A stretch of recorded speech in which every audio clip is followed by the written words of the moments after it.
Okay, good morning. Today we'll be discussing some important questions जो previous year में पूछे गए हैं, ठीक है?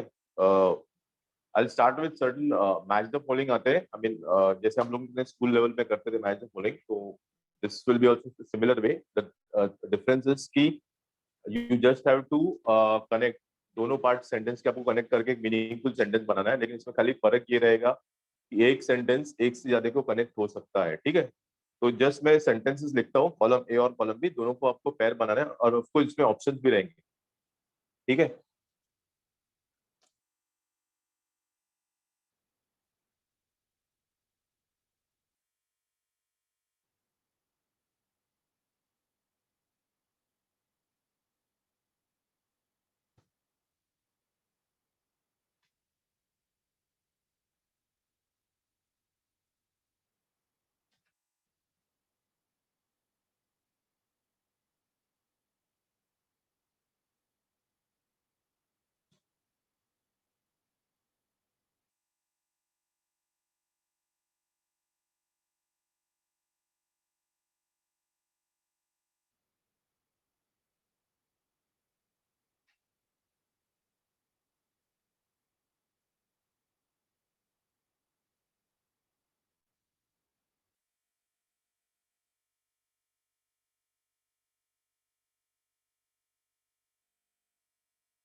Okay, these are the sentences.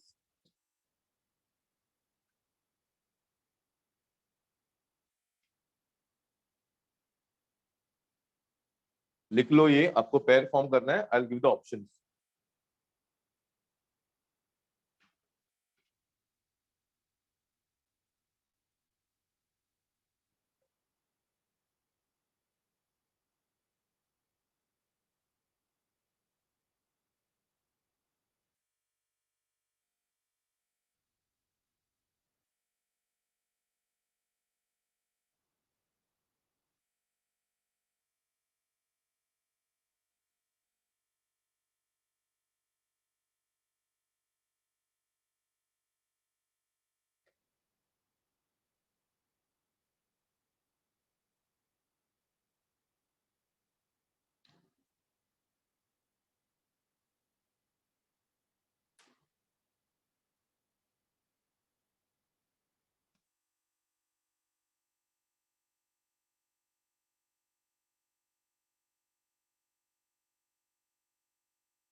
Okay, I will give the options भी देता हूँ. जो ऑप्शंस है ना, उसके अनुसार you have to just join the sentence. ठीक है.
अच्छा, ये अभी कैसा करना है समझ लो। इधर I return certain pairs B D, तो आपको चेक करना है बी और डी का पेयर, ये बी वाला आधा सेंटेंस और डी आधा सेंटेंस जोड़ के देखना है ये पूरा कंप्लीट होता है, सेंस कंप्लीट होता है ये grammatically. If that is not there then फिर सेकंड वाला ऑप्शन ए और बी डी। तो ए वाला आधा पेयर, ए वाला और बी वाला ई वाला, सॉरी ए और ई कनेक्ट करके देखना है एक मीनिंगफुल सेंटेंस हो रहा है या नहीं। फिर ए ई और बी डी दोनों जाना चाहिए, ऐसा नहीं कि एक ही जा सकता है, ए ई और बी डी दोनों मीनिंगफुल सेंटेंस फॉर्म होना चाहिए। फिर दैट डजंट गो वर्क, फिर थर्ड वाला, फिर फोर्थ वाला, फिफ्थ वाला। तो जो पेयर्स में दिए ना वो आपको कनेक्ट करना है सेंटेंस, और देखना है कोई मीनिंगफुल सेंटेंस फॉर्म हो रहा है कि नहीं। Okay, I just wait for 2 minutes, देखो आपको कोई पेयर मिल रहा है क्या इसमें।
किसी को मिल रहा है कोई पेयर?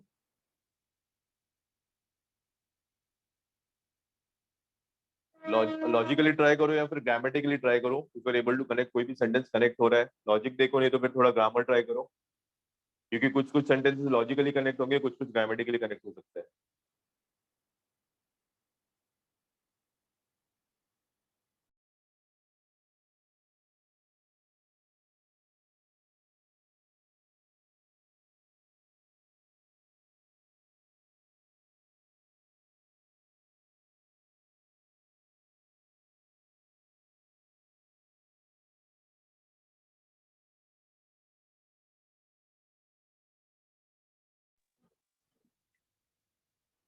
किसी को लग रहा है कोई कनेक्टिंग पेयर इसमें, कोई पर्टिकुलर सेंटेंस कनेक्ट हो सकता है किसी के साथ, जैसे बी डी या फिर ए सी बी? नहीं?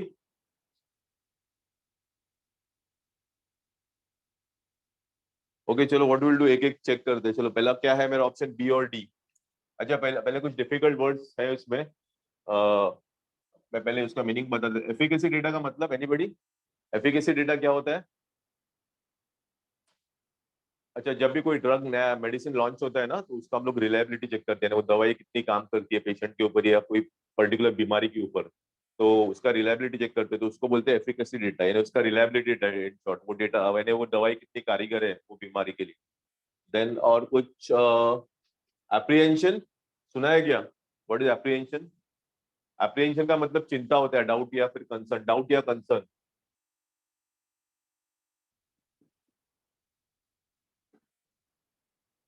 अफर्मेटिव तो मालूम है, पॉजिटिव में।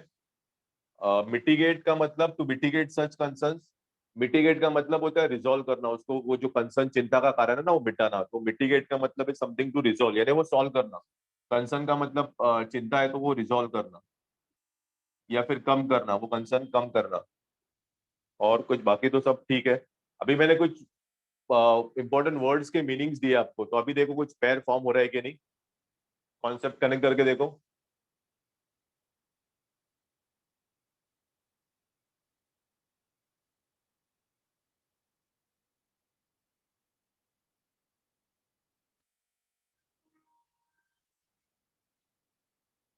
पहला वाला बी और डी कनेक्ट हो सकता है क्या, देखो।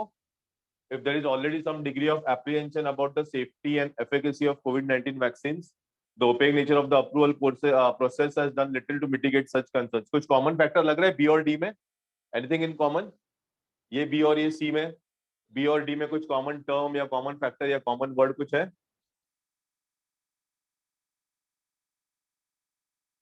कुछ भी नहीं लग रहा है कॉमन बी और डी में?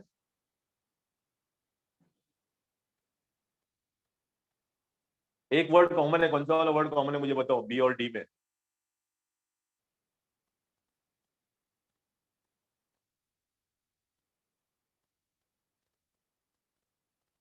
ये स्टूडेंट्स कुछ कॉमन वर्ड नहीं लग रहा है बी और डी में?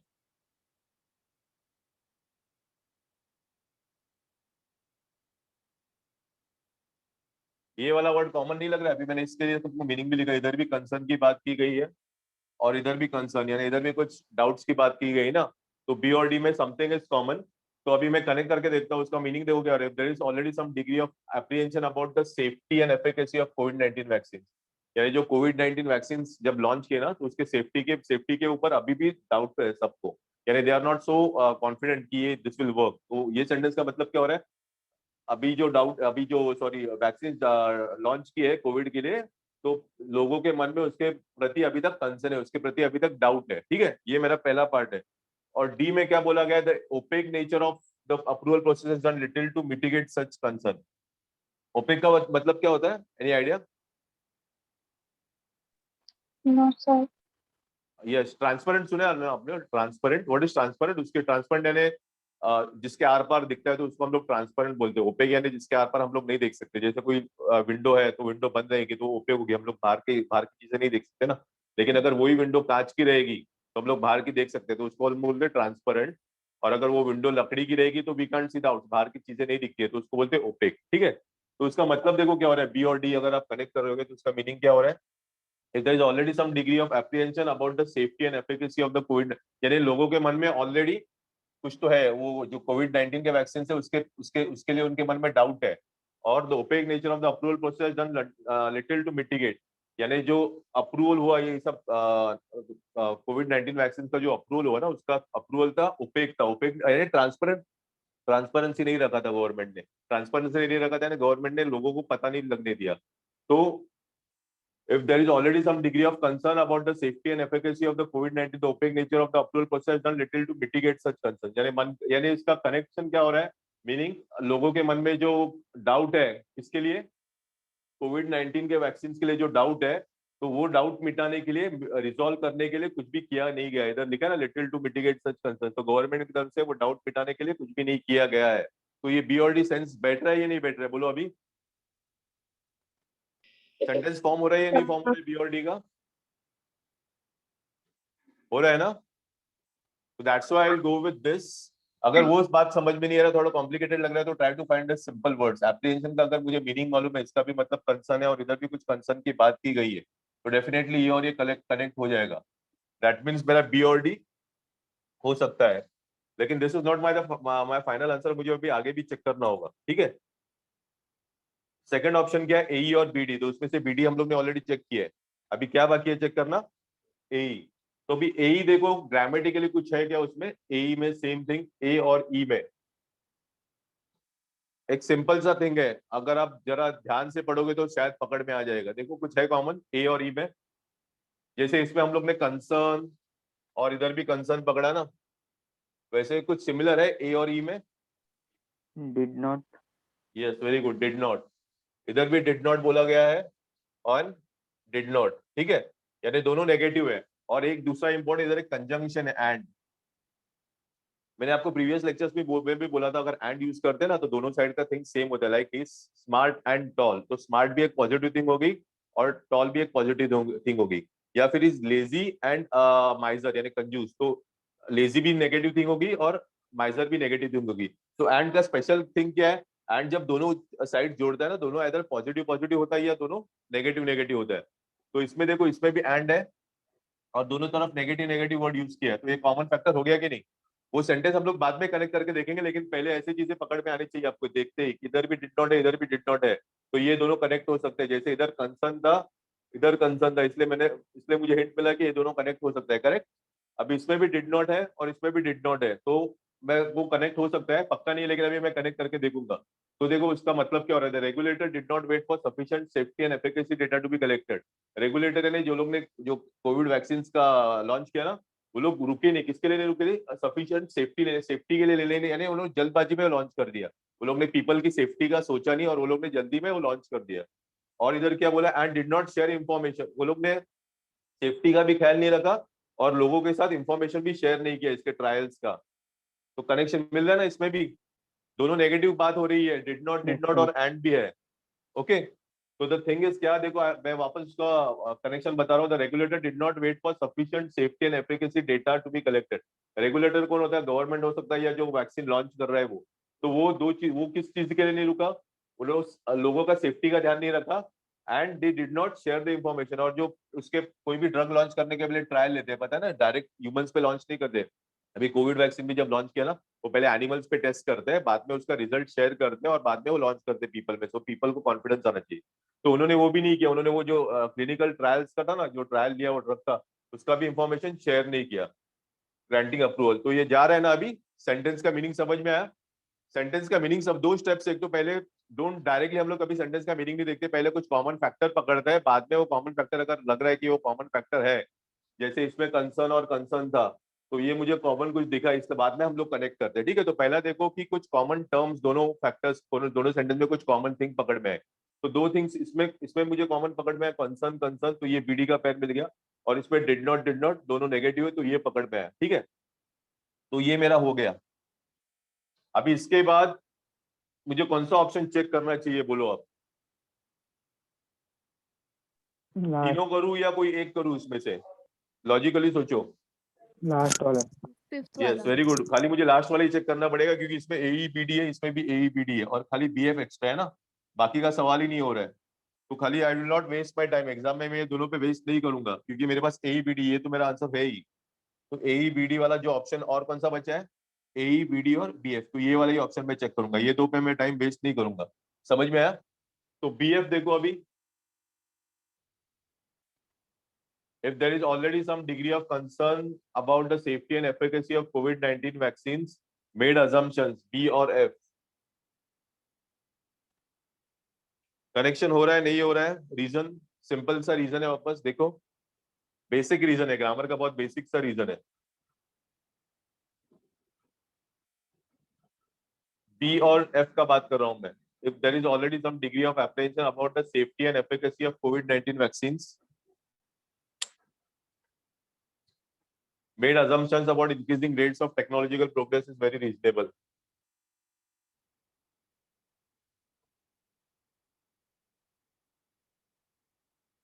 चलो मैं हिंट देता हूं आपको, उसके टेंस पे फोकस करो, दोनों सेंटेंस है उसके टेंस पे फोकस करो। टेंस देखो दोनों पार्ट का और बताओ मुझे मैच हो रहा है या नहीं हो रहा है।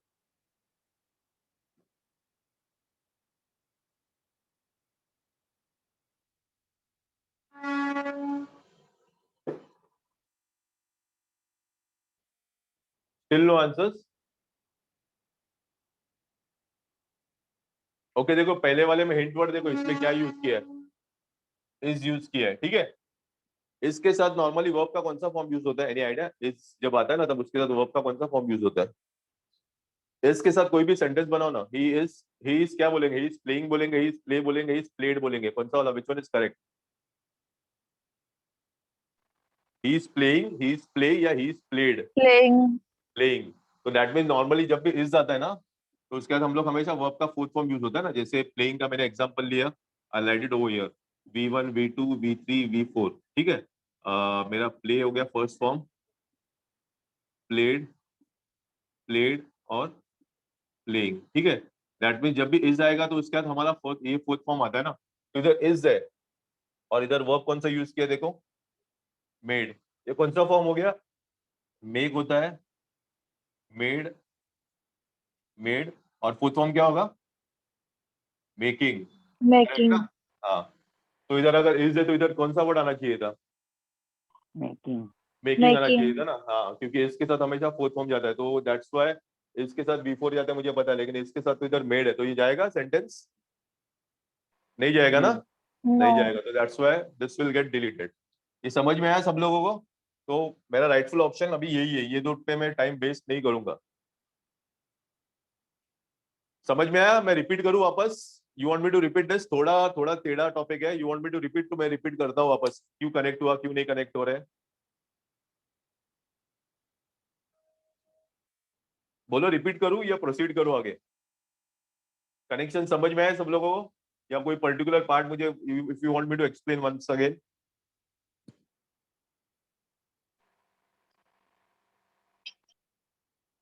Okay, I think then it is clear. ठीक है, चलो अभी ये तो आंसर मिल गया, लेकिन फॉर सेटिस्फैक्टरी पर्पस हम लोग ये दो भी देखते हैं होता है कि नहीं। अब कुछ एग्जाम में भी हम लोग टाइम नहीं वेस्ट करेंगे इसके ऊपर, क्योंकि हम लोग को ये मालूम है, लेकिन अभी फिर भी अभी के लिए हम लोग देखेंगे ये होता है कि नहीं। ठीक है, नाउ सी डी, इसमें क्या है, सी और डी। सी और डी देखो कनेक्ट हो रहा है कि नहीं, ये और ये वाला पार्ट, ये वाला option. I am repeating again, exam में मुझे ये नहीं, ये मिला और ये नहीं मिला, तो मेरा फाइनल आंसर ये होगा। मैं टाइम वेस्ट नहीं करूंगा, लेकिन अभी आपको थोड़ा कुछ समझ में आना चाहिए, इसलिए मैं कर रहा हूँ। मेरा नेक्स्ट ऑप्शन था सी और डी, तो सी और डी कनेक्ट हो सकता है, नहीं हो सकता? आपको अभी आंसर से तो पता है, नहीं लेकिन क्यों? सर। हाँ, क्यों नहीं होगा बोलो, रीजन बोलो, सिंपल सा रीजन है।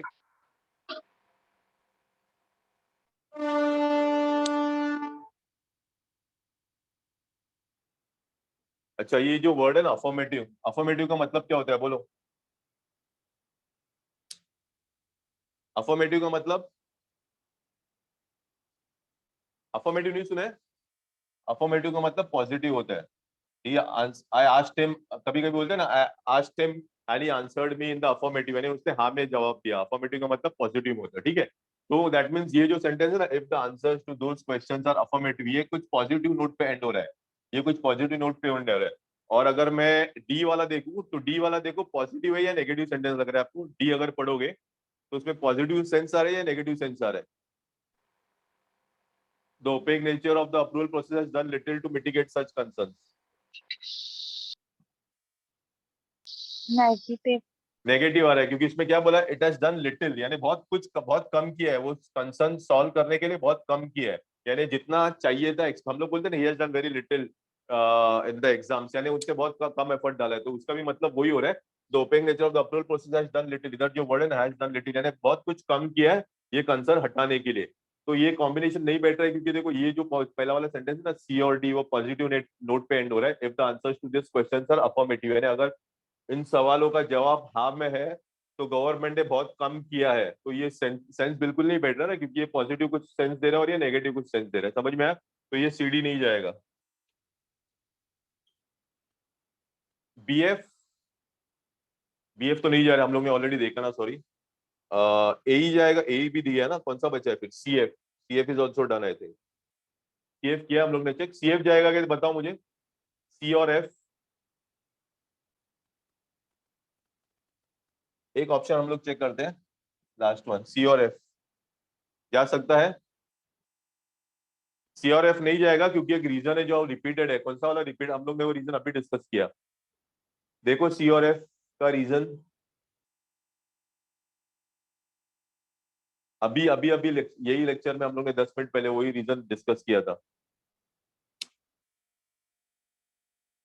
टेंस चेक करो, वो सेंटेंस का टेंस वापस, सी और एफ का।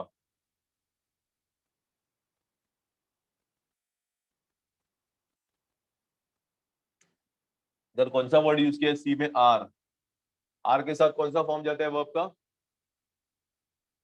इधर लिखा है ना मैंने, इज, आर, वॉज, वर, ये सब रहेंगे नॉर्मली, उसके बाद फोर्थ फॉर्म जाता है। हम लोग क्या बोलते हैं? दे आर प्लेइंग बोलते हैं ना, अगर आर आ गया तो they are playing, they are dancing, they are singing, they are writing, they are studying. तो आर के साथ भी फोर्थ फॉर्म जाता है, तो इसके लिए भी वही रीजन है। इधर सी में आर यूज किया, इधर मेड यूज किया, तो ये सी और एफ भी नहीं जाएगा इसलिए, ठीक है। तो दो दो तरीकों से सेंटेंस करना है। पहला तो कुछ कॉमन वर्ड है क्या, देखो जैसे इसमें मैं वापस रिपीट करता हूँ, इससे पहले में हम लोग ने क्या, इधर भी कंसर्न देखा और इधर भी कंसर्न देखा, तो ये पहला मुझे कॉमन वर्ड दिखा था इधर, तो एक कॉमन वर्ड से मुझे समझ में आता है कि ये लॉजिकली कनेक्ट हो सकता है। फिर दूसरे में भी मुझे कॉमन वर्ड दिखा, डिड नॉट इधर एक और इधर डिड नॉट एक, तो ये भी मुझे समझ में आया कि ये दोनों कनेक्ट हो सकते हैं, तो ये दो कनेक्टिंग पेयर मिले। और जो मैंने रिजेक्ट किया वो क्यों किया? वो एक तो टेंस के वजह से, इसके बाद अगर इधर इज है तो इधर मेड बिल्कुल नहीं आ सकता है, इज और मेड बिल्कुल नहीं आ सकता, क्योंकि इसके साथ नॉर्मली आईएनजी यानी मेकिंग चाहिए था। सेम वे इधर भी आर है, तो आर के साथ भी मेड नहीं जाएगा, नॉर्मली आर के साथ आईएनजी फॉर्म आता है, आर प्लेइंग वगैरह, तो ये दो इसलिए रिजेक्ट हो गए। और ये वाला क्यों रिजेक्ट हो गया? If the answers to the questions are affirmative, यानी पॉजिटिव थिंग की बात कर रही है, और इधर लिखा है it has done little to mitigate such concern, यानी उन्होंने कुछ भी नहीं किया। यानी अगर वो इसका मतलब क्या हो रहा है देखो, अगर वो सवालों का जवाब पॉजिटिव में हाँ में है, तो गवर्नमेंट ने बिल्कुल कुछ भी नहीं किया है, तो इसका सेंस ही नहीं बैठ रहा है, क्योंकि इसमें बोला है कि अगर उसका जवाब हाँ में और गवर्नमेंट ने कुछ भी नहीं, सरकार ने कुछ भी नहीं किया, तो ये पॉजिटिव बात हो रही है, नेगेटिव बात हो रही है।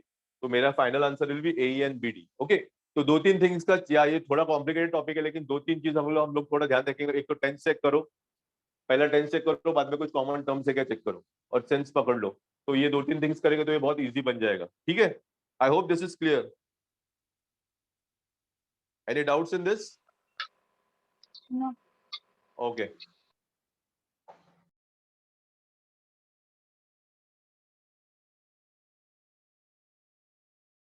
अभी आप लोग ने पेयर्स तो बना लिया रहेगा, मैं 2 मिनट लिखता हूँ, आप लोग रीजन भी लिखो क्यों कनेक्ट नहीं हो रहा है, क्योंकि अभी आपको याद रहेगा, लेकिन एक 2 हफ्ते के बाद, 3 हफ्ते के बाद बिल्कुल भूल जाओगे। तो ये और ये क्यों कनेक्ट हो गया, तो लिखो इधर डिड नॉट सेम था, इसमें एप्रीहेंशन एप्रीहेंशन सेम था, इसलिए कनेक्ट हो गया। फिर ये क्यों नहीं कनेक्ट हो गया, इसके बाद मुझे V4 चाहिए, ये रीजन लिख के दो, क्योंकि ये यही टॉपिक में नहीं, बाकी सब टॉपिक्स में भी काम आएंगे। आंसर्स अभी आपको याद रहेंगे, रीजन भी अभी याद रहेंगे, लेकिन 2-3 हफ्ते के बाद जब बुक खोलोगे तो perhaps you might forget the reason, तो एक बार वो जरा रीजन कनेक्ट क्यों है वो भी लिख के लो अपने लैंग्वेज।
ओके चलो, ये रब करता हूँ, और एक छोटा सा और एक सेंटेंस ऐसे ही और एक मैच द फॉलोइंग करते हैं, सो दैट आपको थोड़ा कॉन्फिडेंस आ जाए।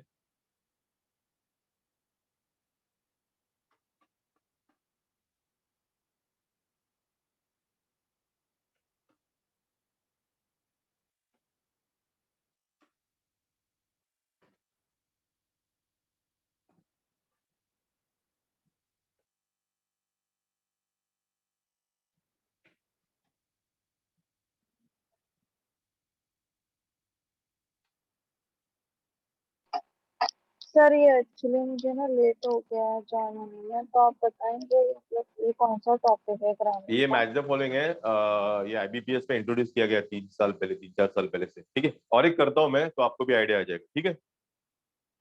Okay sir. सेंटेंस 2 पार्ट में डिवाइड होते हैं, एक कॉलम ए में एक पार्ट में सेंटेंस आएगा, और दूसरा पार्ट आपका कॉलम बी में रहेगा। तो स्कूल में जैसे हम लोग मैच द फॉलोइंग करते हैं वैसा ही करना है, लेकिन वो ये पूरे आधे आधे सेंटेंस आपको कनेक्ट करके एक पूरा सेंटेंस बनाना है। इसमें ऑप्शन भी दे देंगे, मैं और एक एक्सरसाइज देता हूँ तो आपको आइडिया आ जाएगा, ठीक है। ओके।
चलो देखो इसमें कुछ पैर मिल रहा है क्या आप लोगों को?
चलो कोई पैर मिल रहा है इसमें, देखो बताओ,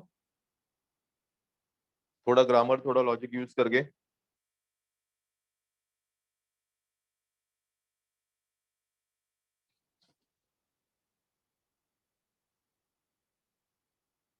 अच्छा, मैं कुछ डिफिकल्ट वर्ड्स है उसके मीनिंग्स पहले बता देता हूँ, बाद में देखो। मैं थोड़े हिंट्स डालता हूँ चलो इसमें। रेगुलेटरी, मोर देन बीइंग। अच्छा, ये मोर देन है ना, मोर देन नॉर्मली हम लोग पॉजिटिव थिंग पॉजिटिव सेंस में यूज करते, लेते हैं एग्जांपल ना, she is more than happy, यानी वो कुछ ज्यादा ही खुश है या खुशी से कुछ ज्यादा इमोशंस है। तो मोर देन जो होता है ना, नॉर्मली हम लोग पॉजिटिव सेंस में यूज करते हैं, याद रखो। और मैं थोड़े थोड़े हिंट्स दे रहा हूँ, देखो अभी कुछ कनेक्ट। वॉयलेट का मतलब होता है, एनीबॉडी, वॉयलेट्स क्या होता है? वॉयलेट यानी break, to break something. Violate the law होता है ना, किसी तोड़ना, कोई चीज तोड़ना। हम लोग बोलते हैं ना, ये वॉयलेटेड द लॉ, यानी उसने कानून तोड़ा। तो कानून तोड़ा नॉर्मली लॉ के साथ यूज होता है, वॉयलेटिंग द लॉ या समथिंग। तो वॉयलेट का मतलब होता है तोड़ देना, ठीक है। तो वॉयलेट इधर इसका मतलब होता है ब्रेक, ब्रेक समथिंग, तोड़ना। और कुछ, ओके। कोर्सिव का मतलब होता है फोर्सफुली, जबरदस्ती, जबरदस्ती या फोर्सफुली। तो अभी मैंने दो तीन हिंट्स दिए आपको, तो देखो अभी कुछ कनेक्शन मिल रहा है क्या?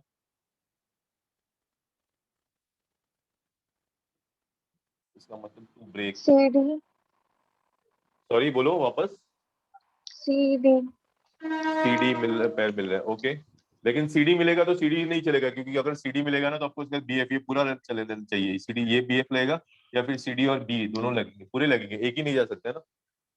तो सीडी आपने अगर बोला है तो बीएफ भी चेक करो। अगर सीडी बीएफ जाता रहेगा तो ये ऑप्शन आएगा। और अगर ये बी चेक करो, बी जाता रहेगा, तो सीडी और बी, एक ही सीडी खाली अकेले नहीं जा सकता है, क्योंकि उसके साथ दूसरा पैर भी जाना जरूरी है, अगर आप वो ऑप्शन चूज करते हो तो।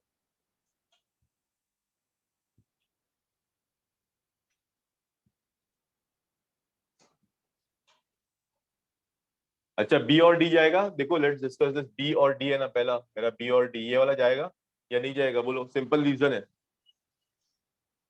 वो पॉजिटिव में, ये हाँ, वो नेगेटिव में। पॉजिटिव में है, ये कुछ पॉजिटिव, और ये कुछ तोड़ने की बात कर रहा है। तोड़ना है ना, लॉ, नॉर्मली ये जो वर्ड है ना वॉयलेट, वॉयलेट यानी लॉ या कोई एग्रीमेंट जब तोड़ता है ना, लीगल लीगल लीगल टर्म है। तो ये कुछ पॉजिटिव सेंस है और ये कुछ नेगेटिव, क्योंकि ये वॉयलेट तोड़ने की बात हो रहा है, तो एक पॉजिटिव और नेगेटिव। तो बीडी बिल्कुल नहीं जाएगा, समझ में आया सब लोगों को?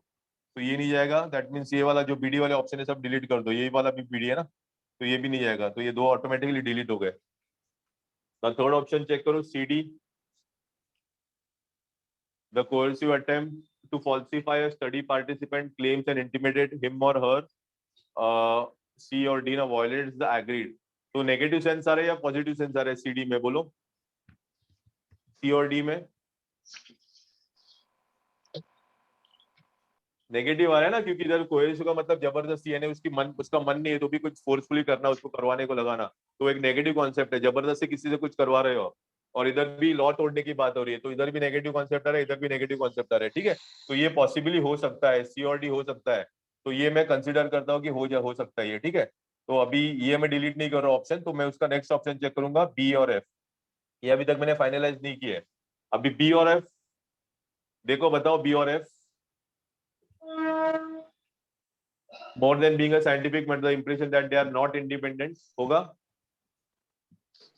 नहीं, नहीं होगा, वेरी गुड। क्यों नहीं होगा, बोलो सिंपल रीजन अगेन।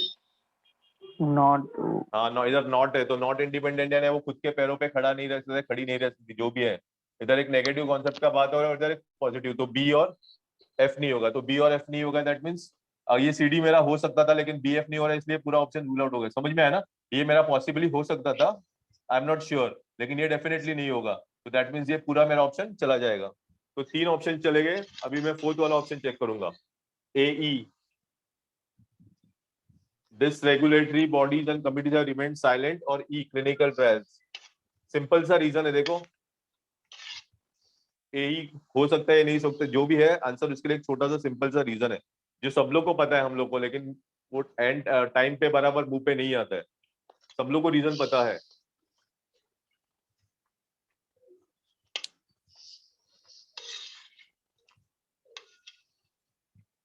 ठीक है, चलो मैं बता देता हूँ, देखो।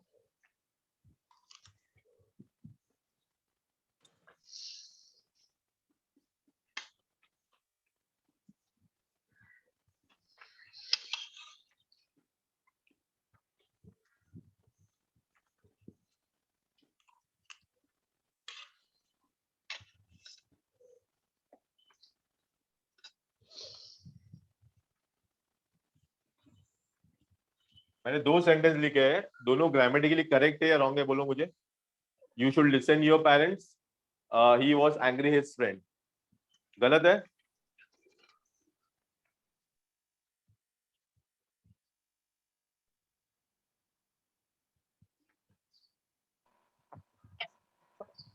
बोलो क्या मिस्टेक है Second दोनों में? wrong. फर्स्ट वन भी रॉन्ग है, सेकंड दोनों रॉन्ग है। फर्स्ट वन क्यों रॉन्ग है? कुछ तो मिसिंग है, क्या मिसिंग है?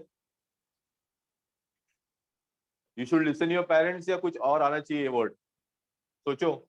What should be the correct English?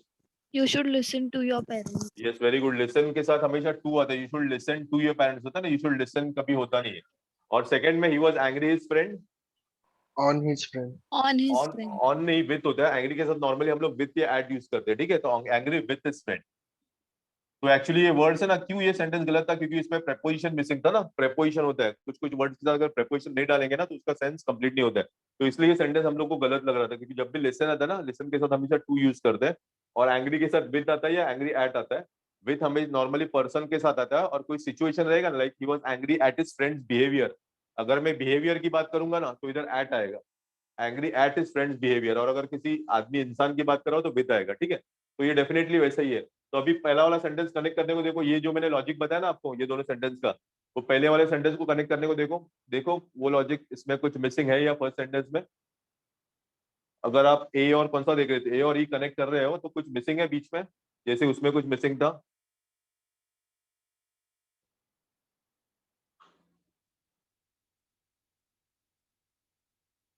These regulatory bodies and committees have remained silent. Clinical trials are a method of human cooperation.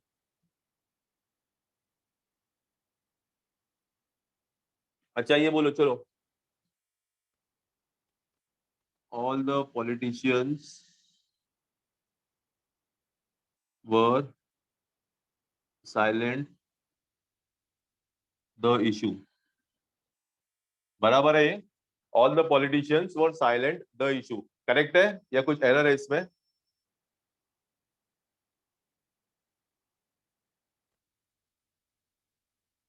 इसमें भी कुछ मिसिंग है, देखो क्या मिसिंग है।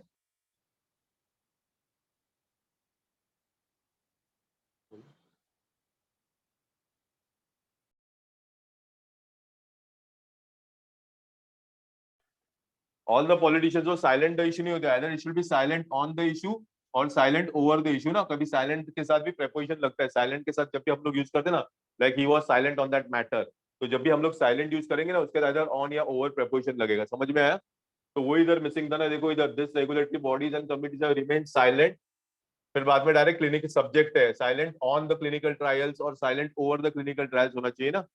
समझ में आ रहा है कि सब लोगों को? यस? हाँ yes सर। sir. हाँ, तो इधर ये, इधर मेरा मिसिंग प्रेपोजिशन मिसिंग है, इसलिए ये वाला कनेक्ट नहीं होगा। कौन सा वाला आपका? ए और ई। तो अगर ए और ई भी कनेक्ट नहीं होगा दैट मींस ये पूरा पेज चला जाएगा। तो ऑफकोर्स अभी मेरे पास ऑब्वियसली एक ही ऑप्शन बचता है, which is the last one. समझ में? इसको हम लोग एलिमिनेशन मेथड बोलते हैं। एलिमिनेशन मेथड में क्या करते हैं, जो ऑप्शन है ना एक एक कट डिलीट करते हैं, जैसे फर्स्ट नहीं गया, सेकंड नहीं गया, थर्ड नहीं गया, फोर्थ नहीं गया, तो ऑब्वियसली मेरा last method, this is called as elimination method. सब लोग को समझ में आया कैसे कनेक्ट करना है? तो ये छोटी छोटी बातों का ध्यान रखो, किसके साथ प्रेपोजिशन आता है, कोई पॉजिटिव सेंस आ रहा है, कोई जैसे ये पॉजिटिव इधर नॉट है तो ये डेफिनेटली नहीं बैठेगा, क्योंकि एक आधा सेंटेंस पॉजिटिव आधा नेगेटिव नॉर्मली नहीं होता है, ठीक है? तो I hope all of you ये वाला कॉन्सेप्ट क्लियर है, correct? Yes sir. Okay.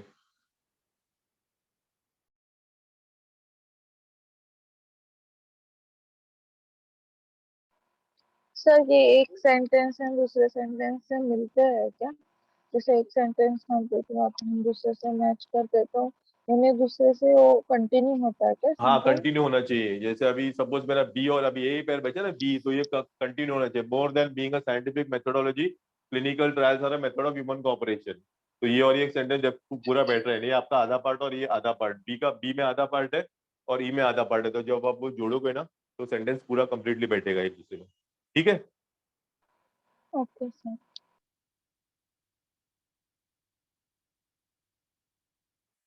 Okay, मैं नेक्स्ट वाला क्वेश्चन लेता हूँ।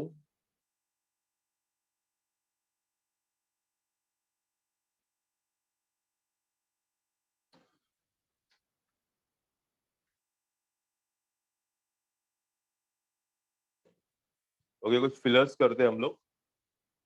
जो पहले एग्जाम्स में आ चुके हैं।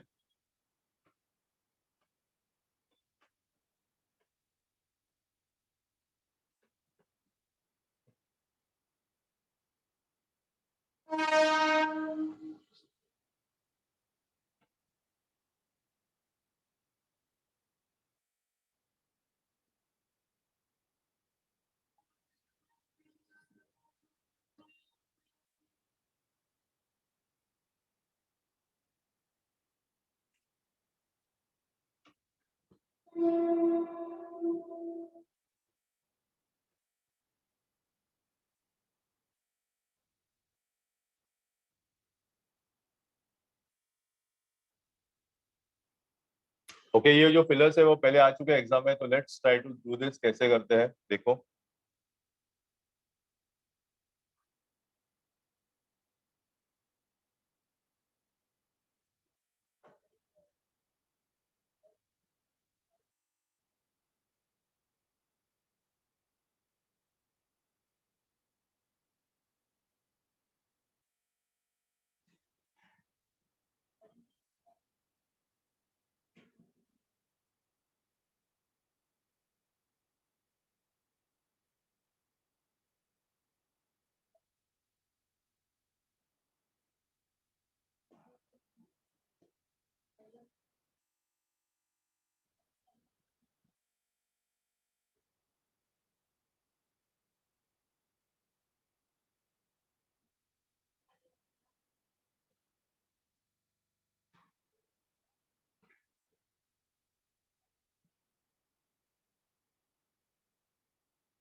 फर्स्ट का सी लग रहा है और सेकंड का भी सी है। फर्स्ट का सी और सेकंड का भी सी। ओके, बाकी लोग also give a try. Meanings में अभी नहीं बताऊंगा क्योंकि आपको एग्जाम में आदत डालनी पड़ेगी विदाउट मीनिंग समझे। मीनिंग्स बाद में आपको जो भी डाउट है मैं बता दूंगा, लेकिन पहले मीनिंग विदाउट मीनिंग समझे ट्राई करो।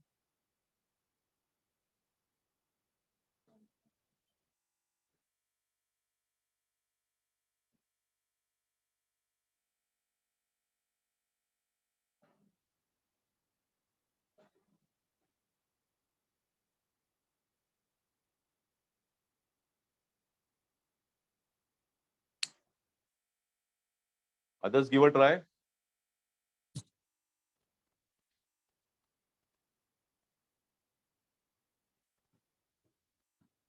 फर्स्ट का बी लग रहा है और सेकंड का D. B and D. Okay.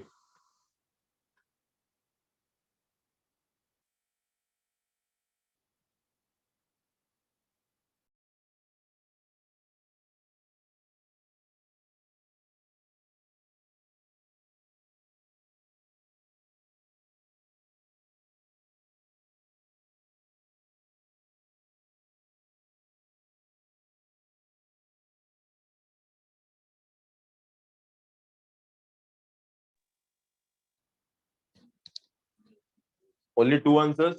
Baki, give a try at least.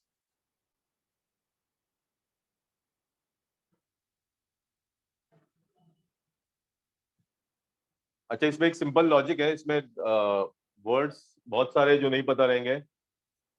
Notorious का मतलब पहले मैं वर्ड्स डिस्कस करता हूँ. नोटोरियस का मतलब, लेकिन वर्ड्स का लेना देना कुछ नहीं है बिल्कुल. विदाउट, अगर मुझे मीनिंग्स नहीं मालूम रहेंगे ना, तो भी एक छोटा सा ट्रिक है जिससे हम लोग सॉल्व कर सकते हैं. ठीक है, अगर मुझे मीनिंग्स पता नहीं है, कभी कभी एग्जाम में डिफिकल्ट वर्ड्स आते हैं, तो कुछ छोटे छोटे ट्रिक्स रहते हैं, वो आपको अगर पता रहेंगे तो आप डेफिनेटली सॉल्व कर सकते हैं. लेकिन फिर भी मैं मीनिंग्स बताऊंगा. नोटोरियस का मतलब, एनीबडी? नोटोरियस यानी बदनाम, नामचीन. हम लोग बोलते हैं नामचीन, गैंगस्टर एंड गुंडा. तो जो नामचीन गुंडा होता है, यानी जिसके ऊपर पुलिस रिवॉर्ड वगैरह रखते हैं ना, उसको बोलते हैं नोटोरियस, यानी बहुत नामचीन गुंडा. रिलेंटलेस का मतलब होता है कंटिन्यूअस, विदाउट थके, बिना थके. रिलेंटलेस चेस यानी बिना थके उसको चेस कर रहे थे पुलिस. अरेस्ट का तो पता है. रीड, रीड नॉर्मली रूल के लिए यूज करते हैं, यानी बोलते हैं ना Shivaji Maharaj read from this century to this century, यानी उन्होंने रूल किया, राज्य किया. तो रीड का मतलब राज्य करना होता है. नैप्ड यानी पकड़ना होता है. स्नैच तो मालूम है. परसिस्ट यानी कंटिन्यू विद डूइंग समथिंग, यानी परसिस्टेड ऑन डूइंग दिस, यानी to continue with doing the same thing, यानी जब हम लोग वही चीज कंटिन्यू करते हैं ना. कंटेम्प्ट तो मालूम है ना, कंटेम्प्ट ऑफ कोर्ट सुना रहेगा हम लोग ने, यानी किसी को डिसरिस्पेक्ट दिखाना. एंड्योर्ड यानी टॉलरेंस. एंड्योर्ड का मतलब होता है टॉलरेंस, यानी कुछ चीज सहन करना. एप्रीहेंड का मतलब वापस पकड़ना, to get hold of something. किसी को पकड़ते हैं ना, तो उसको एप्रीहेंड बोलते हैं. Sustain is again easy. इसमें असेस करना तो मालूम है ना, यू शुड असेस योरसेल्फ. हम लोग बोलते हैं ना, खुद को चेक करना. असेस यानी to check something. Assess, analyse, nearly same meaning. Tackle तो मालूम है. इवेल्युएट का मतलब भी मालूम है. एनहांस का मतलब होता है बढ़ाना. कुछ चीज बढ़ा, like this will enhance your career, यानी वो आपको करियर को एक एनहांसमेंट देगा, कुछ चीज बढ़ाना. ठीक है. ओके, तो इसमें बहुत सारे डिफिकल्ट वर्ड्स थे जिसके मीनिंग्स पता नहीं थे मुझे, लेकिन फिर भी मैं ये बहुत इजीली कर सकता हूँ. देखो, अभी ये मुझे सिंपल सा एक बात बोलो. एक कोई सेंटेंस अगर मैं लेता हूँ, ऐसा हो सकता है क्या, हाँ या ना में मुझे आंसर दो. आधा सेंटेंस आपका पास्ट में है, आधा फ्यूचर में है, या आधा पास्ट में आधा प्रेजेंट में है. कभी होता है ग्रामर में कि आपका आधा सेंटेंस कोई अलग टेंस में, आधा सेंटेंस कोई अलग टेंस में होता है, या नहीं होता है? नहीं. नहीं होता है नॉर्मली. सब सर एक हाँ, एक ही एक में टेंस में तो होता है ना. हाँ, तो एक ही टेंस में होना चाहिए. तो इसमें वो एक, अगर मुझे बेसिक नॉलेज पता है कि मेरा दोनों सेंटेंस, यानी कोई भी सेंटेंस रहेगा तो पूरा एक ही टेंस में रहेगा. एक आधा पार्ट मेरा पास्ट में, आधा फ्यूचर में बिल्कुल नहीं हो सकते. आधा पास्ट में और आधा प्रेजेंट में बिल्कुल नहीं हो सकते. तो वही मैं लॉजिक यूज करूंगा. अभी आप अगर इसके ऊपर फोकस करोगे, ये जो वर्ब है अरेस्ट, ये कौन सा टेंस है? प्रेजेंट है या पास्ट है? प्रेजेंट है ना. प्रेजेंट है. हाँ, अरेस्टेड. पास्ट कैसे आइडेंटिफाई करते हैं हम लोग? पास्ट वर्ब है, कैसे पहचानते हैं नॉर्मली? ईडी. ईडी या ईएन. करेक्ट ना. ईडी, ईट का ईटन यस होता है सर. ना. ईट का क्या होता है? एट होता है, या फिर थर्ड फॉर्म उसका ईटन होता है. तो नॉर्मली प्ले का प्लेड होता है पास्ट में. तो नॉर्मली अगर किसी भी वर्ब को ईडी रहेगा या ईएन रहेगा तो पास्ट में हो जाएगा ना. तो अभी ये देखो, ये मेरा प्रेजेंट में, ये पास्ट में है, तो ये ऑप्शन हो सकता है मेरा ऑप्शन. नो ये सर. वाला नहीं हो सकता है, क्योंकि आधा सेंटेंस मेरा फिर प्रेजेंट में हो जाएगा, आधा पास्ट में हो जाएगा. करेक्ट ना. सेकंड वाला ऑप्शन हो सकता है. नैप्ड और लास्टेड, कौन से टेंस में है ये दोनों words? ED, ED past. Past में है, तो ये हो सकता है मेरा. हाँ, तो ये हो सकता है, मैं फाइनलाइज नहीं कर रहा हूँ. थर्ड वाला हो सकता है स्नैच्ड और परसिस्ट. नहीं नो. हो सकता है ना वापस. हाँ, नो. ये ईडी है. ये पास्ट में हो गया, ये प्रेजेंट में हो गया. मैं लिख देता हूँ उधर से. ये पास्ट में हो गया, ये प्रेजेंट में हो गया, तो ये भी नहीं होगा मेरा ऑप्शन. ये भी नहीं होगा. ये भी वही लॉजिक है ना. ये मेरा कंटेम्प्ट है, कंटेम्प्टेड नहीं है, तो ये मेरा प्रेजेंट में हो गया, और ये मेरा पास्ट में हो गया, तो ये भी नहीं बैठेगा. ये हो सकता है एप्रीहेंड और सस्टेन हो सकता है. सोचो. एप्रीहेंडेड नहीं है, ये प्रेजेंट एप्रीहेंडेड पास्ट होता है आपका। He was apprehended by the police. और ये सस्टेन कौन सा पास्ट होता है? सस्टेन। नाउ वही लॉजिक यूज करना, ईडी ईडी नहीं है तो दोनों कौन से हो गए? प्रेजेंट टेंस में हो गए, ठीक है। तो अगर ये दोनों प्रेजेंट में यानी ये दोनों सेम टेंस में, तो ये भी हो सकता है मेरा ऑप्शन, क्योंकि ये भी प्रेजेंट में है और ये भी प्रेजेंट में है। तो अभी 5 में से कौन से ऑप्शंस मेरे पास बच रहे हैं बोलो? कौन से 2 बच रहे हैं? B and D. B and D, yes, B and D. बाकी सब टेंस के वजह से सब कट हो जाएंगे ऑटोमेटिक, ये तीनों निकल गए। अभी ये जो सेंटेंस है ना, देखो सेंटेंस का टेंस देखो, फॉर 3 वीक्स, यानी 3 वीक से चलते आ रहे हैं ना, 3 वीक से चेस कर रहे हैं। तो अगर 3 वीक से पहले की बात कर रहे हैं तो कौन सा वाला टेंस आना चाहिए? प्रेजेंट या past? First. Past tense, good. तो कौन सा वाला आएगा ऑप्शन हमारा? बी या डी? बी। बी वाला। ओके, तो ये थोड़ा लॉजिक यूज करेंगे तो मिल जाएगा। वैसे भी नैप का मतलब पकड़ना होता है, तो देखो अगर ये डालोगे आप, उधर नैप डालोगे और इधर लास्टेड डालोगे तो वो सेंस भी कंप्लीट बन जाता है। पुलिस नैप, यानी पुलिस ने वो नामचीन गुंडे को पकड़ लिया आफ्टर चेसिंग यानी continuous chase of which lasted for 3 weeks. तो जो चेस थी वो 3 हफ्ते तक चलती रही, लास्टेड नहीं चलती रही। तो ये डेफिनेटली बैठ रहा है मेरा। तो मैंने खाली वो टेंस वाला लॉजिक यूज किया। समझ में आया सब लोगों को? तो अगर मीनिंग्स नहीं पता रहेंगे तो भी थोड़ा थोड़ा टेंस का देखो, प्रेपोजिशन देखो, कंजंक्शन, कुछ ना कुछ हिंट रहता ही है आपको इसमें। ओके, तो अभी यही अगर लॉजिक समझ में आया तो सेकंड में मुझे बोलो कौन से ऑप्शन डिलीट हो सकते हैं। अगर मैं फर्स्ट वाला लॉजिक सेकंड में ट्राई करूंगा तो कौन से ऑप्शंस कट हो जाएंगे? Pass. A B A B, good. C. और सी भी जाएगा, गुड। अभी कौन से बच रहे? ये ना, ये दोनों प्रेजेंट और ये दोनों। तो इसमें भी 3 ऑप्शन मेरे ऐसे ही कट हो गए। मुझे मीनिंग भला पता नहीं था, मुझे एक्सेस का मीनिंग पता नहीं है, एनहांस का पता नहीं है, तो भी मेरे 3 ऑप्शंस कट हो गए। तो अभी मेरा काम बहुत कम हो गया। अभी मुझे खाली 2 ऑप्शन पे फोकस करना है। ओके, इधर तक क्लियर है ना? ओके, नाउ इवेल्युएट है, अप्रोच है, अंडरस्टैंड है, एनहांस। एनहांस का मतलब क्या बताया था मैंने आपको, याद है? एनहांस क्या होता है? अभी मैंने बताया आपको एनहांस का मतलब बढ़ाना, बढ़ाना, कोई भी चीज बढ़ा देना। एनहांस यानी टू इंक्रीज समथिंग, ठीक है। तो अभी देखो ये एनहांस जो वर्ड है वो इधर बैठेगा या नहीं बैठेगा? सेकंड वाले इसमें बढ़ाना। And interview is a good, sorry second वाले में, नॉट फर्स्ट वाले में, सेकंड वाले में। सेकंड है ना ऑप्शन, तो इधर आना चाहिए, सॉरी। सेंस बन रहा है नहीं बन रहा है? बन रहा है सर। कैसे बन रहा है? An interview is a good chance to how candidates dash difficult situation. यानी इसका मतलब क्या हो रहा है? इंटरव्यू में क्या देखते हैं कैंडिडेट्स को? अगर कोई उनको डिफिकल्ट सिचुएशन में डालेंगे तो डिफिकल्ट सिचुएशन बढ़ाएंगे या डिफिकल्ट सिचुएशन कम करेंगे? इंटरव्यू क्यों ले दिया जाता है बोलो? कम करना। हाँ, तो डिफिकल्ट सिचुएशन में अगर किसी कैंडिडेट को डालेंगे तो वो कम करना चाहिए ना, वो रिजॉल्व करना चाहिए, तो ना तो बढ़ाना चाहिए। तो एनहांस इसलिए नहीं बैठेगा इधर, समझ में आया? क्योंकि इंटरव्यू उसके लिए नहीं लेकर दिया जाता है कि कैंडिडेट वो डिफिकल्ट सिचुएशन क्यों बढ़ाएगा। वो देखा जाता है क्योंकि वो कैसे उसको हैंडल करेगा या कैसे रिड्यूस करेगा। तो क्या आ सकता है इधर? Approach, how they approach the difficult situation ना। तो दैट्स व्हाई ये वाला ऑप्शन जाएगा। Evaluate and interview is a good chance to evaluate how candidates approach, यानी उनको इवैल्यूएशन करना है उनका इंटरव्यू के दौरान कि अगर कोई डिफिकल्ट सिचुएशन आएगा तो कैंडिडेट का अप्रोच कैसा रहेगा उस सिचुएशन के लिए। क्लियर है ये सब लोगों को? Yes sir. हाँ, तो प्लीज अगर ऐसे वाले क्वेश्चन आ रहे तो पहला तो देखो टेंस देखो सबका।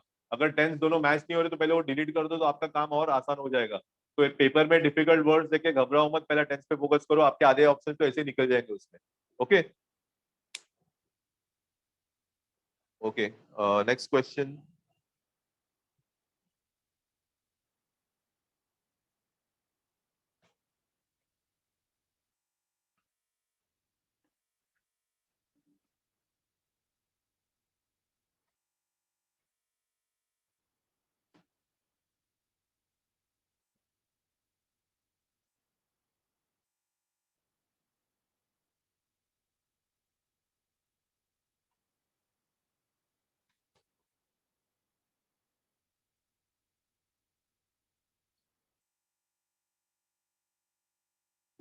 और एक फिलर लेता हूं मैं।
कौन सा वाला आ सकता है इसमें?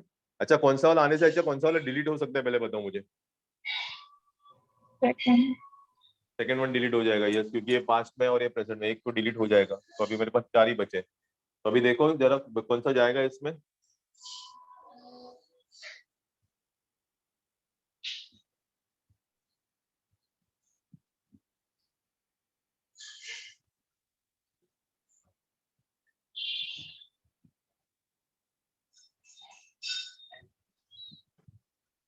एक कट हो जाएगा।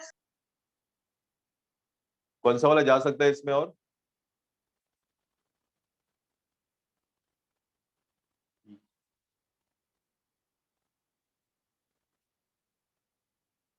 अच्छा, मैंने पहला बोला था सबसे इंपॉर्टेंट, ऐसे जब फिलर्स आते हैं ना तो पहले टेंस पे फोकस करो, ठीक है। Always try to focus on the tense. Tense नहीं मिलेगा तो फिर प्रेपोजिशन, जैसे साइलेंट के साथ हम लोग ने देखा, साइलेंट के साथ ऑन लगता है, वैसे प्रेपोजिशन वगैरह ढूंढो। तो पहले मैं टेंस देखूंगा। अभी ये सेंटेंस अगर केयरफुली पढ़ोगे तो इधर एक वर्ड यूज किया है, चोक। ये कौन सा टेंस में है चोक? प्रेजेंट में, पास्ट में, फ्यूचर में? Past tense. पास्ट में है, ठीक है। दैट मीन्स अगर ये पास्ट में तो बाकी भी मेरा वर्ब जो रहेगा पास्ट पे रहना चाहिए ना, करेक्ट ना? यस। यस। तो मेरा पास्ट वाला वर्ब देखो, ये मैं कट कर दूंगा, ये तो प्रेजेंट में है, ये भी प्रेजेंट में है। समझ में आया? तो अभी मेरे पास 2 ही ऑप्शंस बचे हैं। कौन से वाले? सी और E. E. All of you got this? ये स्टेप समझ में आया ना सब लोगों को? यस। यस। ओके। तो अभी देखो ये वर्ड्स, अभी मुझे इधर वर्ड्स के मीनिंग्स नहीं पता थे, मैं बताऊंगा बाद में, लेकिन फिर भी मैंने 3 तो डिलीट कर दिया, मेरे पास 2 ही बचे। अभी 2 में भी मुझे प्रॉब्लम क्या है, मुझे इसका मीनिंग पता नहीं, इसका मीनिंग पता नहीं, इसका भी मीनिंग पता नहीं। ये तीनों वर्ड्स का मुझे थोड़े डिफिकल्ट लग रहे, मुझे पता नहीं। लेकिन एक कर सकता हूँ, मैंने बोला था जब फिलर्स आते हैं ना तो एक प्लैंक पे फोकस नहीं करना है, दोनों प्लैंक पे खेलते रहना है। फर्स्ट पे जाओ, फर्स्ट से सेकंड पे जाओ, सेकंड से फर्स्ट पे जाओ। तो अभी देखो सेकंड पे फोकस करो, मेरा जो वीक लिंक है ना वो सेकंड वाले में है, सेकंड पे फोकस करो और मुझे बताओ कौन सा वाला ऑप्शन आ सकता है। Option C. Yes, C. Very good. Affected, yes, C affected ना, फायर के साथ क्या जाएगा? अफेक्टेड बाय फायर ना। हम लोग बोलते हैं ना people are affected by fire. Swayed by fire बिल्कुल नहीं होता है, अफेक्टेड बाय फायर। तो मुझे तीनों के मीनिंग्स पता नहीं थे, लेकिन ये वर्ड की वजह से मुझे आंसर मिल गया, अफेक्टेड बाय फायर। तो the correct answer will be option C. अच्छा, अभी मीनिंग समझ लो। एक तो जोक तो पता है, डाउनफोर्स का मतलब क्या है? डाउनफोर्स सुना है? अभी क्या हो रहा है बॉम्बे में? क्या हो रहा है बॉम्बे, ठाणा, डोंबिवली में क्या हो रहा है? बारिश हो रही है ना, तो डाउनफोर्स का मतलब होता है रेन, ठीक है। रिजुविनेट का मतलब होता है लाइक पुनर्जीवित होना। सपोज कोई जंगल को, फॉरेस्ट को आग लगती है तो पूरा डिस्ट्रॉय हो जाता है ना, लेकिन जब बारिश आती है ना तो वापस वो ग्रीन ग्रीन शूट्स आते हैं ना, तो हम लोग बोलते हैं फॉरेस्ट इज रिजुविनेटिंग, यानी वो वापस उभर के आ रहा है, यानी रिफ्रेश हो रहा है। तो रिजुविनेट यानी समथिंग लाइक रिफ्रेश। एग्जॉस्टेड का मतलब तो पता है ना, खत्म होना, कुछ एग्जॉस्ट है ना, कुछ खत्म होना। ओवरवेल्म का मतलब उभर के आना, like he was overwhelmed with emotions. Emotions जब उभर के आते हैं तो हम लोग नॉर्मली ओवरवेल्म बोलते हैं, उभर के आना, बाहर आना। ड्रेंच्ड का मतलब अगर मुझे पता रहता तो इस सेंटेंस का मीनिंग इजीली हो जाता। ड्रेंच का मतलब टू गेट वेट, यानी ऊपर से पैर से, सिर से लेके पैर तक कोई भीगता है ना पूरी तरह से बारिश में, तो हम लोग बोलते हैं he was drenched in the rain, यानी बारिश में पूरी तरह से भीगा था। तो अगर ये ये डाउनपोर का मीनिंग मुझे पता रहता था, रेन है, और ये ड्रेंच का मीनिंग मुझे पता रहता तो इधर मैं ड्रेंच ही डालता था, drench by the rain. Okay. Devoured का मतलब खा जाना कंप्लीटली, किसी सपोज कोई किसी चीज को पूरा निगल जाता है ना, like the lion devoured the deer, यानी वो लायन ने वो हिरन को खा डाला कंप्लीटली। तो डिवोर्ड का मतलब होता है खा जाना, पूरा खा लेना। और स्वेड का मतलब होता है, अगर आप कोई खेत में जाओगे तो आप देखते हैं ना, वो जो क्रॉप होता है राइस या व्हीट का, वो हवा आती है तो ऐसे झूलते रहते हैं ना, तो उसको हम लोग बोलते हैं swaying, it is swaying with the wind, यानी जब हवा के साथ कोई चीज हिलती है तो हम लोग उसको स्वे बोलते हैं, हिलना। तो दैट इज स्वेइंग। ओके। तो even though I don't know the meaning, लेकिन थोड़ा ग्रामेटिकल सेंस, जैसे इधर मैंने ये पकड़ लिया पास्ट में है तो इधर पास्ट वाले ऑप्शन आना चाहिए। तो थोड़ा ग्रामेटिकल सेंस लगाऊंगा मैं, थोड़ा थोड़ा अलर्ट रहूंगा, तो ये it becomes very easy. Okay, सब लोग को समझ में आया ना ये वाला चीज? Yes, sir. Okay,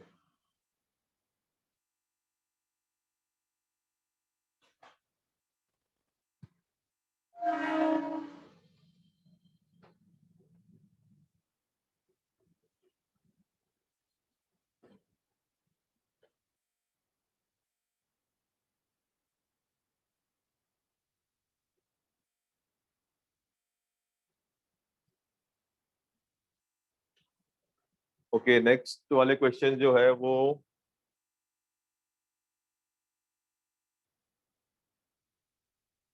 sentence improvement पे है।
जो गलत अंडरलाइन वाला पार्ट गलत है, उसको आपको नीचे वाले ऑप्शन में से सूटेबल ऑप्शन सिलेक्ट करना है।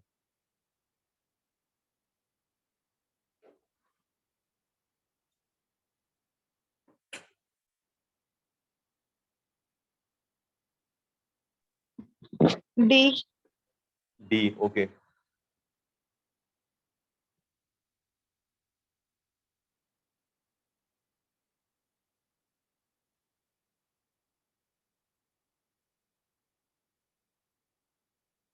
Others? B, sir. B, okay, B and D.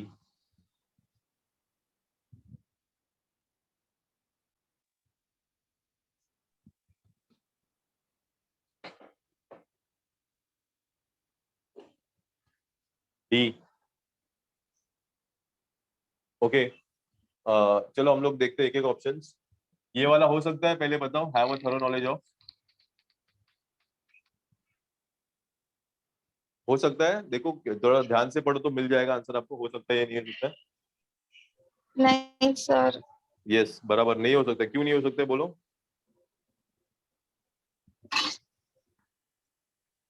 ये नहीं हो सकता है क्योंकि सिंपल रीजन इधर ही यूज किया है ना, ही सिंगुलर है ना, तो ही के साथ हैज होता है या ही के साथ हैड होता है, सिंगुलर है।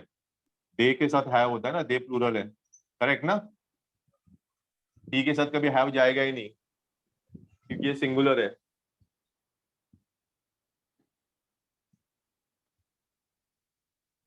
और ये प्लूरल है, तो इसलिए ये हैव वाला जाएगा नहीं क्योंकि इधर मेरा जो सब्जेक्ट है ही है, सिंगुलर है, तो ये नहीं जाएगा।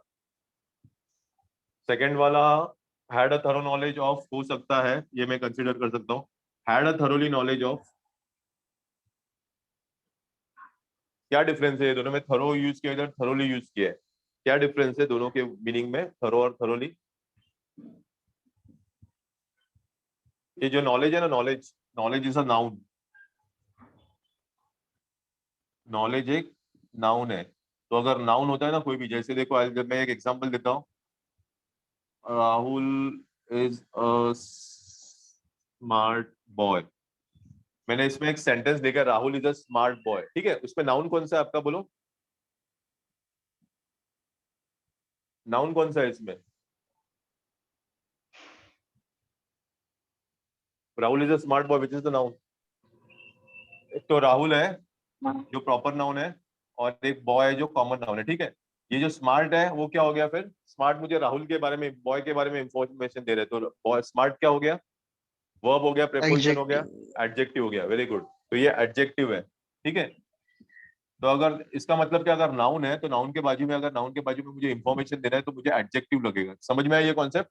नॉर्मली यस नाउन के आगे पीछे एडजेक्टिव हम लोग यूज करते हैं नाउन के बारे में इंफॉर्मेशन देने के लिए, लेकिन ये क्या यूज किया मैंने इधर, थरोली। एलवाई वाले वर्ड्स क्या होते हैं, एलवाई वाले वर्ड्स एडवर्ब। एडवर्ब होते हैं, नॉर्मली 90% ऑफ द टाइम जो भी एलवाई से एंड होते हैं ना वर्ब्स, वो एडवर्ब्स होते हैं, ठीक है।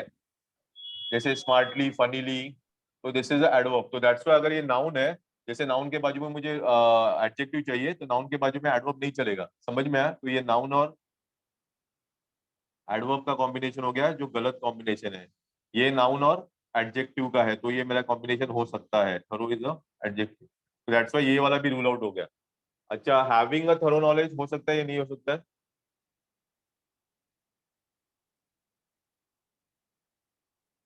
देखो हैविंग के पहले ना आपको क्या लगेगा, ही इज हैविंग, ये आईएनजी फॉर्म होता है ना, उसके पहले हैविंग ये वाला आता है, या फिर दे आर हैविंग, या फिर दे वर हैविंग। तो अगर आपको हैविंग यूज करना है तो उसके पहले ये टू बी वर्ब चाहिए, इज चाहिए, आर चाहिए, वॉच चाहिए, वर्ब चाहिए, समझ में आया। लेकिन इधर हैविंग के पहले देखो कुछ भी नहीं है ना, एंड है खाली, इधर कुछ नहीं है, समझ में आया, तो दैट्स व्हाई हैविंग भी नहीं आएगा। All of you got this. Simple reason, अगर मुझे आईएनजी फॉर्म चाहिए, अगर मुझे बी4 चाहिए तो उसके पहले इज, आर या वॉज वर होना चाहिए, समझ में आया सब लोग को, ये डी वाला ऑप्शन भी क्यों नहीं होगा। अच्छा। ओके, फिर बाद में हैव अ थरो नॉलेज तो डेफिनेटली नहीं होगा, वापस वही रीजन है, ये तो वही रीजन है क्योंकि सिंगुलर है प्लूरल है, तो ये भी कट हो गया, ये भी कट हो गया, तो कौन सा वाला ऑप्शन बचता है मेरे पास, साली बी वाला ऑप्शन। सब लोग, सबके ग्रामेटिकल रीजन समझ में है, सब ऑप्शंस क्यों नहीं जाएंगे, मैं वापस रिपीट करता हूँ, एक एक जरा ध्यान से सुनो, अगर आप लिख रहे हो तो बाद में लिखो, पहले से ये समझना कॉन्सेप्ट बहुत इंपॉर्टेंट। हैव क्यों नहीं आएगा, क्योंकि मेरा सिंगुलर है, ये ही सिंगुलर है, तो अगर ही सिंगुलर है तो इसके बाद हैज जाएगा, हैड जाएगा, हैव प्लूरल के साथ जाता है, इसलिए ये वाला नहीं जाएगा, ये वाला जा सकता है, ये नहीं जाएगा क्योंकि अगर ये नाउन है नॉलेज तो उसके बाजू में मुझे एडजेक्टिव लगेगा, और इधर एलवाई यूज किया तो एडवर्ब है, इसलिए ये भी नहीं जाएगा। हैविंग वाला क्यों नहीं जाएगा, क्योंकि अगर हैविंग यूज करेंगे तो उसके पहले इज, आर, वॉज, वर ये वाले फॉर्म चाहिए, क्योंकि उसके बाद ही बी4 आता है, इसलिए ये भी नहीं जाएगा। फिर वापस हैव, वही रीजन है, हैव नहीं जाएगा क्योंकि ये सिंगुलर प्लूरल वाला कॉन्सेप्ट आ रहा है, तो that's why only one option is remaining, that is the option B. Okay,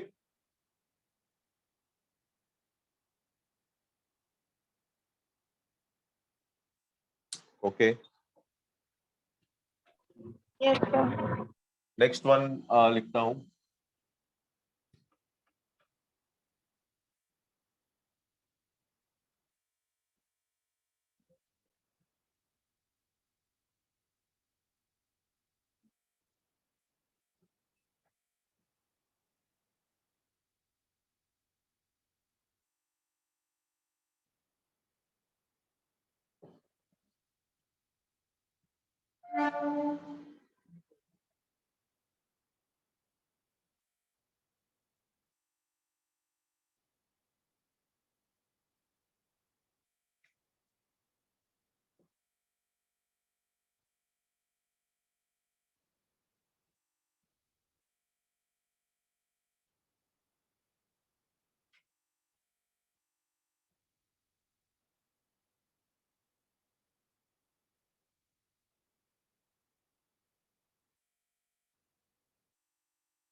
बोलो इसमें कौन सा वाला लग रहा है आपको जा सकता है, रिप्लेस हो सकता है?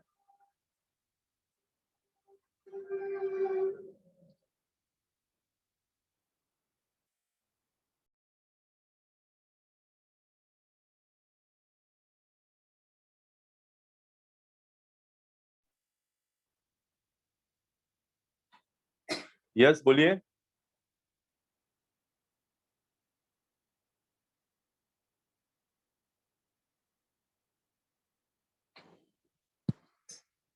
ओके चलो पहले एक एक ऑप्शन चेक करते हैं। अच्छा पहले मुझे ये बताओ, मैंने ये बताया था शायद तो आपको दोनों में difference, one of the previous lectures. ये बीन और ये बीन का डिफरेंस बताया था? अगर नहीं बताया तो बोल दो नहीं बताया था, बिकॉज आई डोंट रीड, मुझे याद नहीं मैंने बताया था या नहीं बताया था। बीन और बीन का डिफरेंस बताया था आप लोगों को? No sir. Okay no. ये देखो ये परफेक्ट टेंस में होता है और ये नॉर्मली कंटिन्यूस टेंस में होता है। अगर ये वो याद रखना, इससे इजी तरीका है, ये वाला बीन ना हमेशा हैज, हैव और हैड के साथ आता है, और ये वाला बीन है ना हमेशा is, are, to be verbs जो होते हैं ना उसके साथ आता है। ठीक है, तो ये याद रखो, बहुत इंपॉर्टेंट डिफरेंस है। ये वाला बीन हमेशा हैज, हैव, हैड के साथ आता है, और वो वाला इज, आर, वाज, वर। तो अगर वो कॉम्बिनेशन मुझे पता है तो कौन से ऑप्शंस डिलीट हो जाएंगे पहले मुझे बताओ। अगर ये रूल मुझे बेसिक रूल पता है तो कौन से ऑप्शन डिलीट हो जाएंगे ऑटोमेटिकली? हैविंग। हाँ, और सी। ये वाला डिलीट हो जाएगा हैव बीइंग, क्योंकि हैव के साथ मुझे ये वाला बीन लगेगा ना, और ये वाला भी डिलीट हो जाएगा। करेक्ट, तो ये दो ऑप्शन तो ऑटोमेटिक, खाली मेरा ये थोड़ा बेसिक नॉलेज रहता तो ये दो ऑप्शन कट हो गए। समझ में आया इतना? अभी मेरे पास बचे तीन ऑप्शन। एक had been found guilty of have, वैसे भी हैव नहीं जाता था। क्यों नहीं जाता था हैव? क्योंकि जियोनी एक कंपनी है। ठीक है, ये एक कंपनी है, कंपनी यानी सिंगुलर हो गया कि प्लूरल हो गया? कोई कंपनी का अगर मैं नाम लेता हूँ, सपोज रिलायंस, सिंगुलर हो गया ना, रिलायंस या फिर जो भी है टाटा वगैरह, कोई कंपनी का नाम लेता हूँ सिंगुलर होता है, तो सिंगुलर का हैव नहीं जाएगा, हैज आएगा। ओके, तो ये एक डेफिनेटली कट हो जाएगा। अभी दूसरा एक सिंपल सा ये है मेरा ग्रामर का सेंस, अच्छा ये भी नहीं होगा क्योंकि इधर बीन और बीन दोनों यूज किए, तो एक ही साथ दोनों नहीं यूज कर सकते अब, बीन और बीन, तो ये भी डेफिनेटली नहीं होगा। तो अभी दो ही बचे हैं, हैड और हैज। अभी बताओ मुझे, कुछ है लॉजिक इसमें, कौन सा वाला आ सकता है दोनों में से? अभी पांच थे, पांच में से तो तीन निकल गए, दो ही बचे।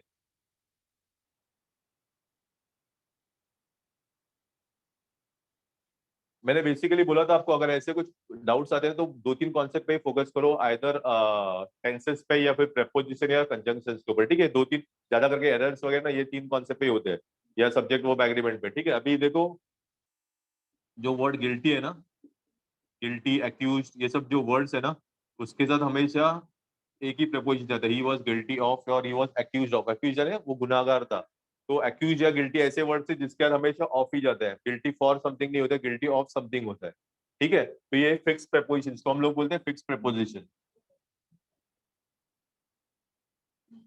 फिक्स प्रपोजिशन है नहीं, उसके साथ दूसरा और कोई प्रपोजिशन जाएगा ही नहीं। जैसे लिसन के साथ हम लोग ने प्रीवियस एग्जांपल में किया ना, लिसन के साथ हमेशा टू ही जाता है, वैसे गिल्टी के साथ हमेशा ऑफ ही जाएगा, या एक्यूज रहेगा तो भी ऑफ ही जाएगा।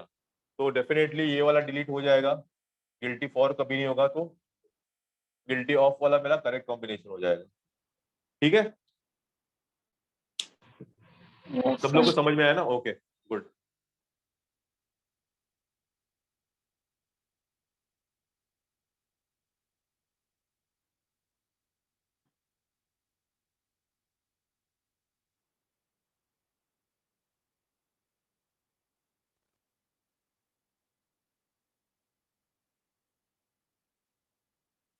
आई move to the next question. उसमें क्या है, मैं क्वेश्चन एक बार पढ़ता हूँ, अब समझ लो क्या है, मैं बताऊंगा। क्वेश्चन में लिखा है, in each of the questions given below four words have been highlighted which may or may not be in their correct position. Pick the most suitable options to interchange the words so that the statement becomes grammatically correct and contextually right. यानी एक एक sentence रहेगा, उसमें चार words highlight किए रहेंगे आपको, तो चार वर्ड्स गलत जगह पे है, तो उनको आपको एक्सचेंज करना है और सेंटेंस मीनिंगफुल बनाना है, ठीक है? ये भी थोड़ा लेटेस्ट पैटर्न में आया है आपके अभी एग्जाम्स में क्वेश्चन।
अच्छा बिफोर, पहले आप लिखने के पहले समझ लो क्या करना है। 4 वर्ड्स अंडरलाइन किए मैंने, A B C D।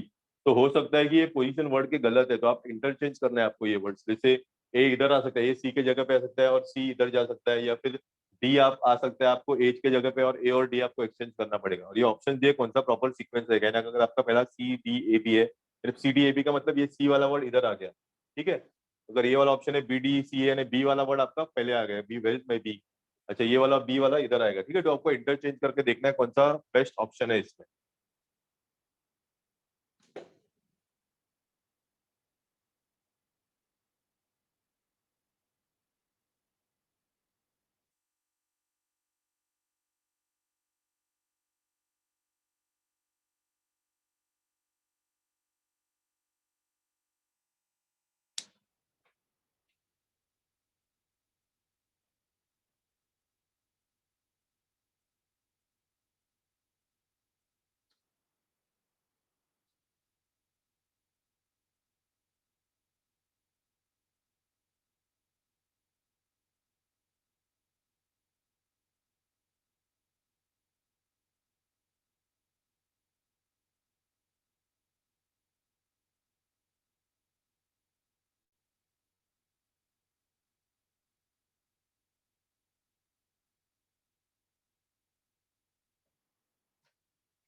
कोई लग रहा है पॉसिबल ऑप्शन?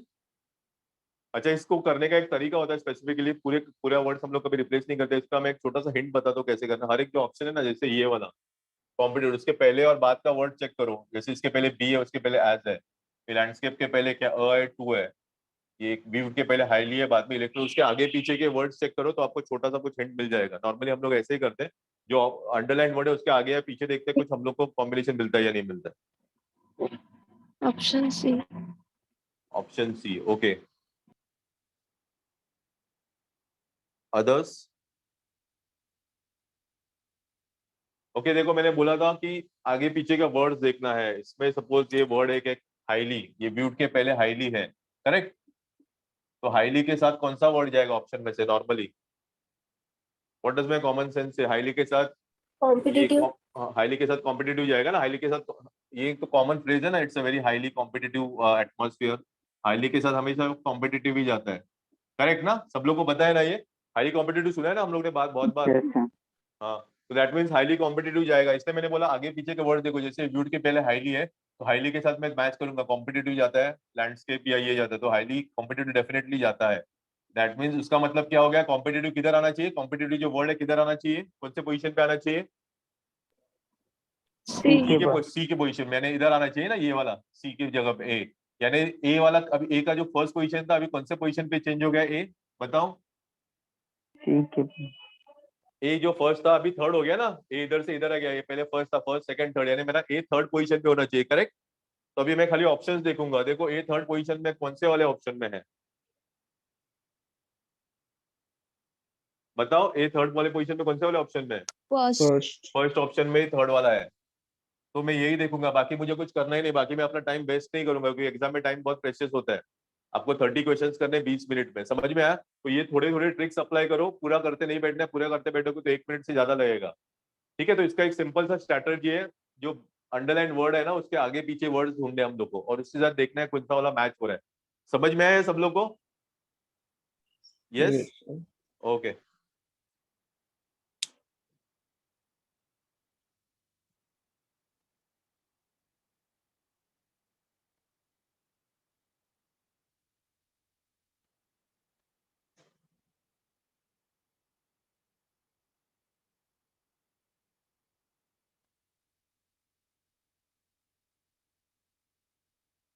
ओके और एक सेंटेंस लेता हूं मैं ऐसा ही, सिमिलर।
चलो सोचो और बताओ मुझे आंसर्स अगर आपको कोई मिल जाए तो।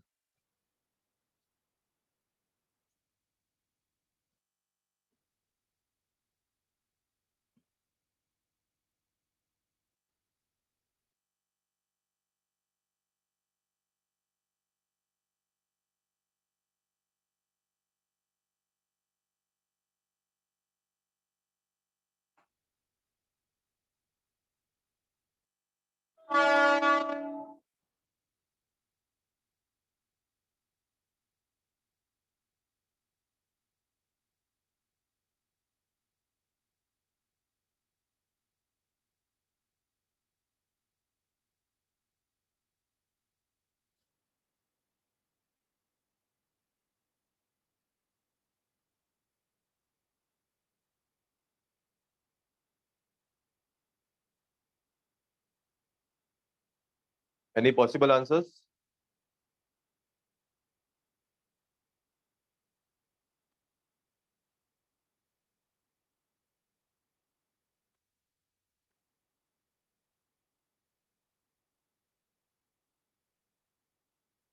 बहुत सिंपल सा लॉजिक है, देखो सोचो, बहुत सिंपल है ये सेंटेंस।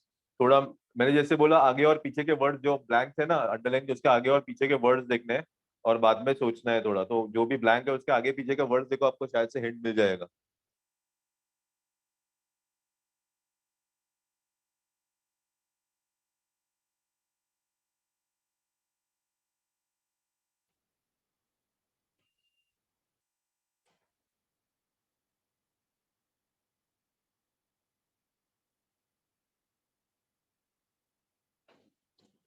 ओके देखो, I directly come Sir, to the D. Point.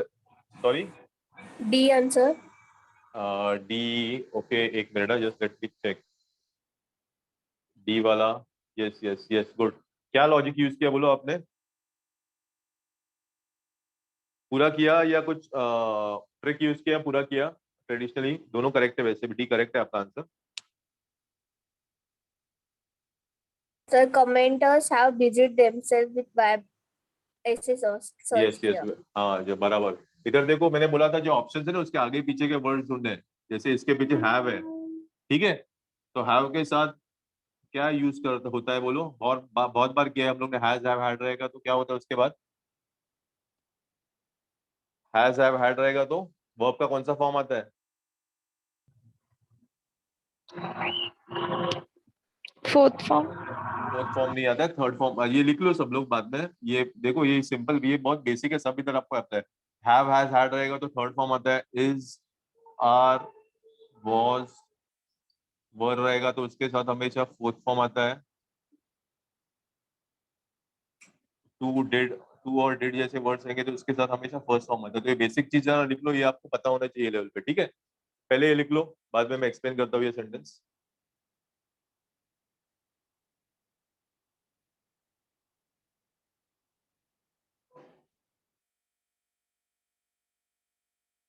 अच्छा, वर्ब के चारों फॉर्म भी लिख लो। आई नो बहुत जन को पता नहीं रहेगा।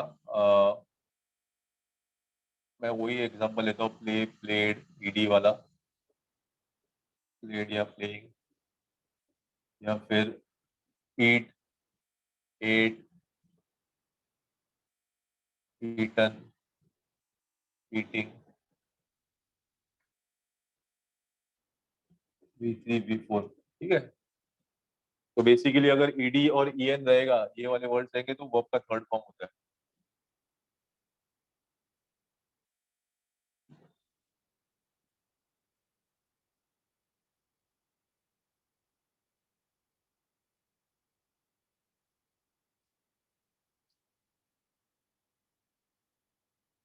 तो अगर मुझे ये बेसिक नॉलेज पता है कि हैव के बाद मुझे थर्ड फॉर्म आना चाहिए, थर्ड फॉर्म यानी ईडी वाला फॉर्म, तो हैव के साथ बाद में कौन सा वाला वर्ड आएगा बोलो ऑप्शंस में से? अगर हैव के बाद मुझे ईडी वाला वर्ड ढूंढना है तो कौन सा आएगा? ये आएगा ना, बिजीड, ईडी वाला फॉर्म, करेक्ट ना? क्योंकि हैव है तो उसके बाद हमेशा थर्ड फॉर्म लगेगा। दैट मीन्स आपका जो बिजीड है वो किधर आएगा? डी किधर आएगा? इधर आना चाहिए, करेक्ट? ये डी आपका आएगा कौन से पोजीशन पे? सेकंड पोजीशन पे आएगा ना। तो अभी मुझे खाली वो ऑप्शन ढूंढना है जहाँ डी सेकंड प्लेस पे है। किसमें है? ये वाले ऑप्शन में ही है जहाँ डी सेकंड, मुझे पूरा वापस नहीं करना है। ओके, तो मेरा करेक्ट आंसर ये रहेगा, क्योंकि टाइम मैनेजमेंट बहुत इंपॉर्टेंट होता है एग्जाम में। ये समझ में आया सब लोगों को? Yes? Yes sir.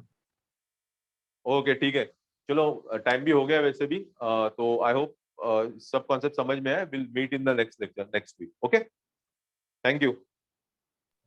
Thank you sir. Yeah.